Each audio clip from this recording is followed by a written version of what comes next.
So we are going to deal with the force chapter. We will see the definition of the force first.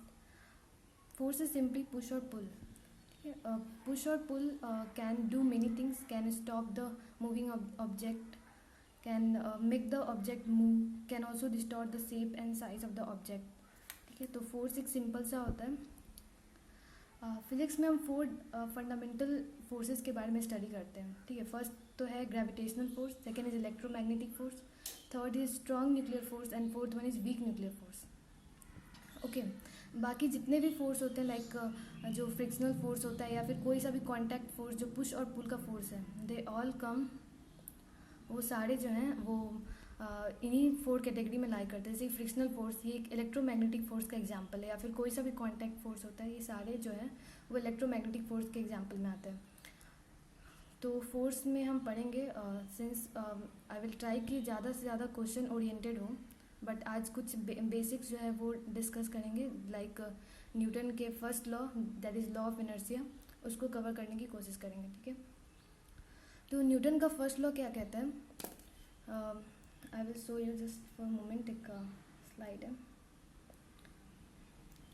ठीक है, Newton laws of motion में सबसे 3 law होते हैं, सब कोई जानता है ना. न्यूटन का first law that is called as law of inertia.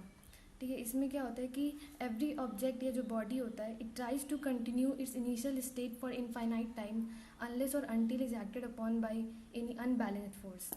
मतलब कि कोई भी ऑब्जेक्ट है, अगर उसका इनिशियल स्टेट रेस्ट है या फिर अगर वो इनिशियल स्टेट उसका मूविंग है, तो वो चाहता है कि वो अपने इनिशियल स्टेट को इनफाइनाइट टाइम के लिए कंटिन्यू करे. ठीक है, जैसे कि अगर वो रेस्ट पे है तो वो चाहेगा कि वो रेस्ट पर ही रहे जब तक उस पर कोई अनबैलेंस्ड फोर्स ना एक्ट करता. ठीक है, what is mean by the unbalanced and balanced force? देखो यहाँ पे एक असर्शन रीजन का भी एक क्वेश्चन बनता है कि if a single force is acting on a body, then ये मस्ट है कि उस बॉडी को मतलब कुछ ना कुछ चेंज ऑब्जर्व होना चाहिए. ठीक है, अगर वो फोर्स सफिशिएंट है उसके इनर्शिया को ओवरकम करने के लिए, देन वो बॉडी रेस्ट से क्या होगा, मूव करेगा.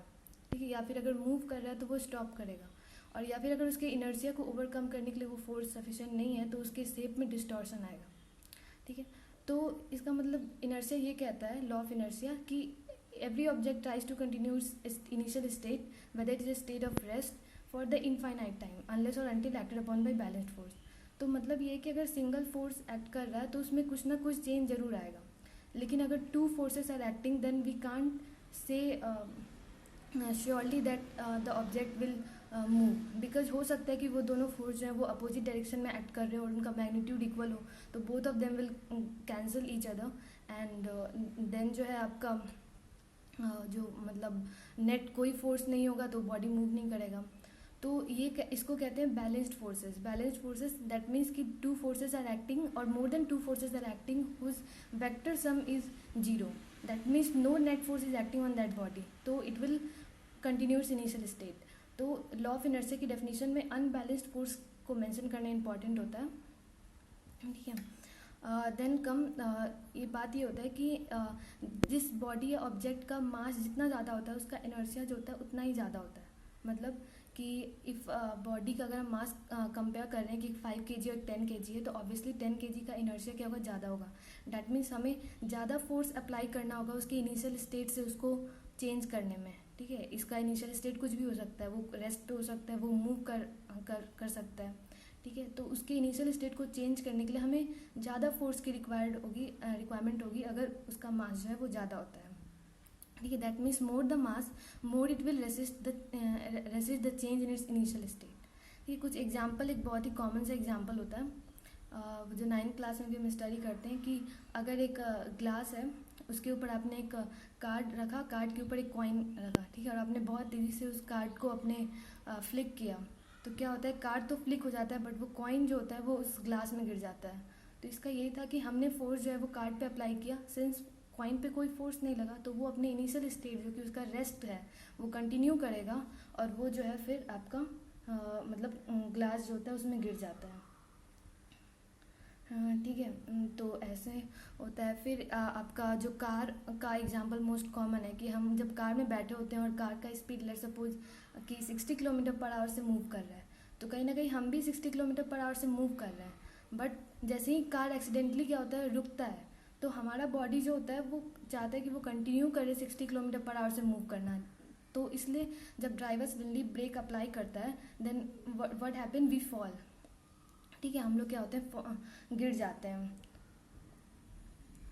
ठीक है, हम लोग जो होता है वो मतलब गिर जाते हैं, मतलब आगे की तरफ बेंड हो जाते हैं। या फिर अगर कोई टर्निंग आती है तो टर्निंग में क्या होता है कि हम तो हमारे टेंडेंसी क्या आता है कि हम स्ट्रेट जाएं, लेकिन जैसे ही कार जो है वो राइट या लेफ्ट टर्न होता है तो हम उसके अपोजिट डायरेक्शन में क्या होते हैं, मतलब बेंड हो जाते हैं, क्योंकि हम चाहते हैं कि अपने इनिशियल स्टेट को कंटिन्यू करें।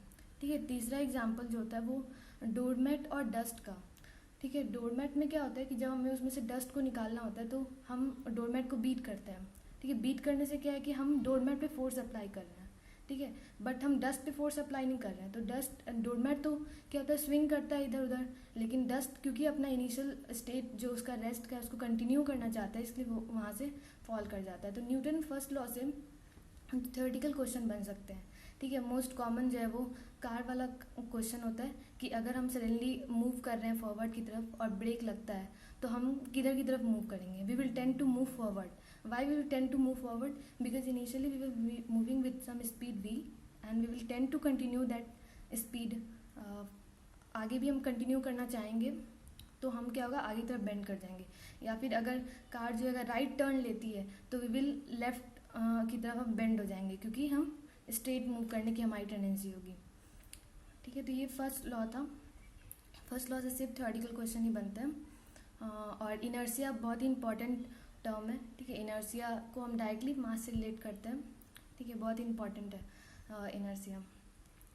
फिर सेकेंड लॉ को पढ़ने से पहले हमें मोमेंटम के बारे में जानना ज़रूरी होता है। ठीक है, कि मोमेंटम बेसिकली होता क्या है।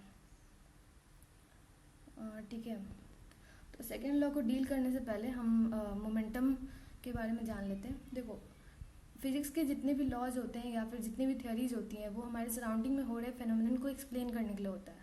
ठीक है, जैसे कि सिंपल क्रिकेट का एग्जांपल हो तो क्रिकेट में क्या होता है, जब बॉल मतलब फील्डर के पास आता है कैच करने के लिए, ठीक है, तो उसमें क्या होता है, कभी कभी बहुत तेज चोट लग जाती है हाथ पे, कभी कम तेज चोट लगती है। तो हम उसको अगर जनरल जो फिजिक्स नहीं पढ़ता हो तो भी हम उस लैंग्वेज में एक्सप्लेन करते हैं कि बॉल का स्पीड बहुत ज़्यादा था या फिर ये वाला बॉल बहुत हैवी है जिस कारण से उसको ज़्यादा चोट लगी। ठीक है, तो ये जो टर्म बोले ना, स्पीड ज़्यादा था और उसका जो मास था वो बहुत ज़्यादा था, वो हैवी था, इस कारण से चोट लगी। इस टर्म को हम मोमेंटम से रिलेट करते हैं। ठीक है, मोमेंटम एक क्वांटिटी है जिसका फॉर्मूला वे में हम सिंपल मास इनटू वेलोसिटी जो है वो बोल देते हैं।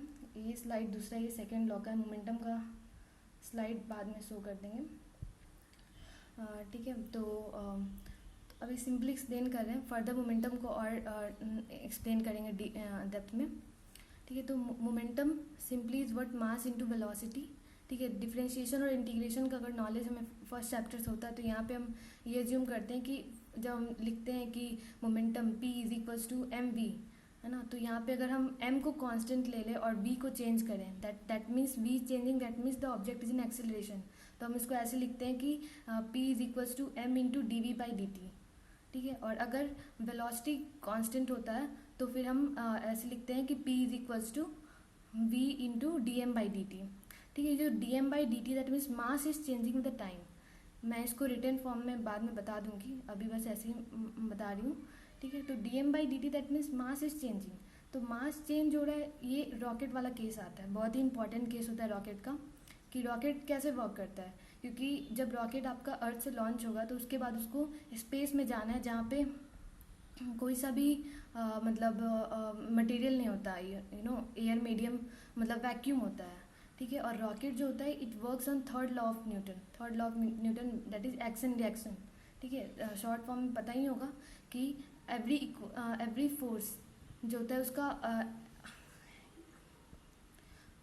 मतलब थर्ड न्यूटन का आप जानते ही हो जो होता है कि every action has equal and opposite reaction force जो होता है वो एक्ट करता है। तो क्या होता है कि जो रॉकेट में से जो फ्यूल बर्न होके नीचे की तरफ आता है वो थ्रस्ट फोर्स अप्लाई करता है। ठीक है, थ्रस्ट फोर्स के कारण मतलब एयर को वो नीचे की तरफ पुश करता है, नीचे की तरफ फोर्स अप्लाई करता है, तो जो एयर होता है वो उस पर आगे की तरफ फोर्स अप्लाई करता है, दैट्स वाई रॉकेट जो होता है वो अहेड मूव करता है।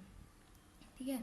तो यहाँ पे क्या होता है कि कंटिन्यूसली जो मास है, जो हाइड्रोजन जो फ्यूल के रूप में यूज़ किया जा रहा है रॉकेट में, वो कंटिन्यूसली बर्न होके निकलते जा रहा है।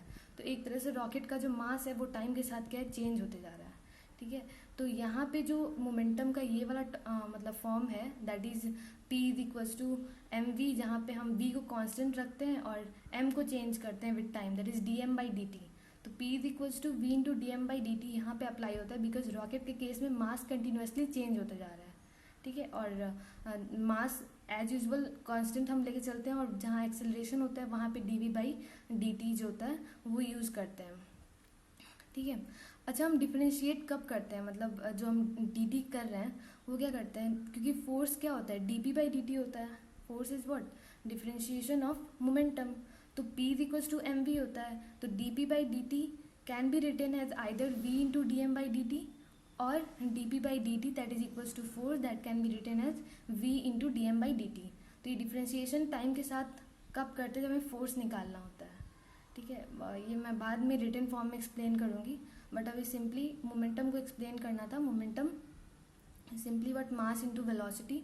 जितना ज़्यादा ऑब्जेक्ट का मास होगा और जितना ज़्यादा वो हाई स्पीड से मूव कर रहा होगा उतना ज़्यादा इंपॉर्टेंट होगा, मतलब उतना ज़्यादा उसका मोमेंटम होगा। ठीक है। जो मोमेंटम है वो वहाँ भी इम्पॉर्टेंट होता है जहाँ पे लॉ ऑफ कंजर्वेशन अप्लाई होता है, मतलब law of conservation of momentum. ठीक है। ये मतलब एक ऐसा टॉपिक है जिससे बहुत सारे क्वेश्चन बनते हैं, और बहुत ही सिंपल सा टॉपिक भी है ये, जिसमें हम सिंपली मोमेंटम को कंजर्व करके कि that if there is no external force acting on a body then its momentum will always be constant. ठीक है। अगर उस पर कोई एक्सटर्नल फोर्स एक्ट नहीं कर रहा किसी बॉडी पे तो उसका मोमेंटम कांस्टेंट रहेगा थ्रू आउट द टाइम। तो उस पर्टिकुलर टाइम के लिए हम उसका मोमेंटम कंजर्व करके बहुत सारे क्वेश्चन का सोल्यूशन फाइंड कर सकते हैं। ठीक है। तो न्यूटन सेकेंड लॉ के बारे में सिंपली फॉर्मूला वाइज हम F is equals to m a से डिनोट करते हैं, where M is mass and A is acceleration and F is force, that is newton में इसका यूनिट होता है। ठीक है। इस फॉर्मूला का सिग्निफिकेंस क्या है कि फोर्स जो होता है it is directly proportional to mass as well as what, acceleration. ठीक है। मास और एक्सेलरेशन से कैसे डायरेक्टली प्रोपोर्शनल होता है इसको मैं समझ सकते हैं कि अगर हम एक एक्सेलरेशन कांस्टेंट कर दे किसी बॉडी के लिए, that there are two bodies, एक का वेट जो है 5 kg, एक का 10 kg है, मुझे दोनों बॉडी को 2 मीटर पर सेकेंड स्क्वायर के एक्सेलरेशन से मूव कराना है। ठीक है। तो एक का मास 5 है और एक का मास 10 है, तो हम क्या होगा कि फोर्स जो होगा, जिसका मास ज़्यादा होगा, दैट इज जो 10 kg वाला है, उसको 2 मीटर पर सेकेंड स्क्वायर के एक्सेलरेशन से मूव कराने के लिए हमें ज़्यादा फोर्स की रिक्वायरमेंट होगी, वाइल जो 5 kg वाला है उसको कम फोर्स की रिक्वायरमेंट होगी। तो simply if we are keeping the acceleration to constant then the larger mass will require more force. ठीक है। तो जैसे कि अगर कैलकुलेट करें F is equals to m a से, तो 10 into 2 is 20, that means 20 newton force is required to move the 10 kg of object with the acceleration of 2 meter per second square, and simply 5 to the 10 Newton force is required to move the 5 kg body with